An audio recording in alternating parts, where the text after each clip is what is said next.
ବିକଶିତ ଭାରତ ଯୁବ ସଂସଦ କାର୍ଯ୍ୟକ୍ରମ ଅନୁଷ୍ଠିତ।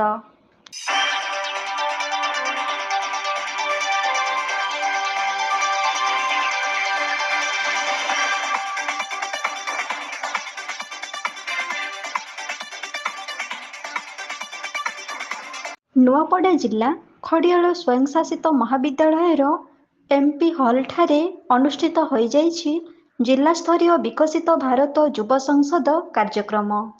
ଏହି କାର୍ଯ୍ୟକ୍ରମରେ 200ରୁ ଉର୍ଦ୍ଧ୍ୱ ଛାତ୍ରଛାତ୍ରୀ ଯୋଗଦେଇ ଭାରତର ଆପାତକାଳୀନ 50 ବର୍ଷ ଲୋକତନ୍ତ୍ର ପାଇଁ ଏକ ଶିକ୍ଷା ଉପରେ ଆଲୋଚନା କରାଯାଇଥିଲା। ଯୁବ କାର୍ଯ୍ୟ ବିଭାଗ, ଯୁବ କାର୍ଯ୍ୟ ମନ୍ତ୍ରାଳୟ ପକ୍ଷରୁ ଜିଲ୍ଲାସ୍ତରୀୟ ବିକଶିତ ଭାରତ ଯୁବ ସଂସଦ କାର୍ଯ୍ୟକ୍ରମ ଅନୁଷ୍ଠିତ ହୋଇଯାଇଥିଲା।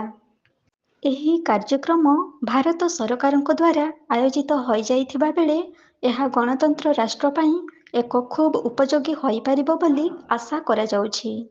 18 ବର୍ଷରୁ 25 ବର୍ଷ ମଧ୍ୟର ପିଲାମାନଙ୍କୁ ଡିବେଟ୍ ମାଧ୍ୟମରେ ଚୟନ କରାଯାଇ 10ଟି ପିଲାଙ୍କୁ ବିଧାନସଭା ଏବଂ ପୁଣି 10ଟି ପିଲାଙ୍କୁ ପାର୍ଲାମେଣ୍ଟ ପଠାଯିବାର ବ୍ୟବସ୍ଥା କରାଯାଇଛି।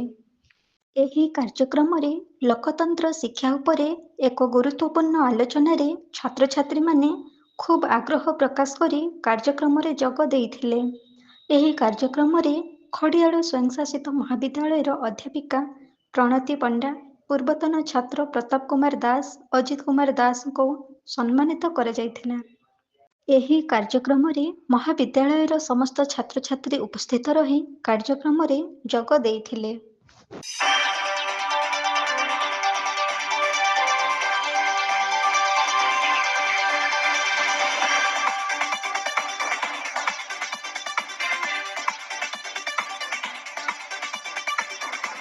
ନୂଆପଡ଼ାରୁ ଲୋକନାଥ ପଟେଲଙ୍କ ରିପୋର୍ଟ, ଏବେ ନ୍ୟୁଜ୍।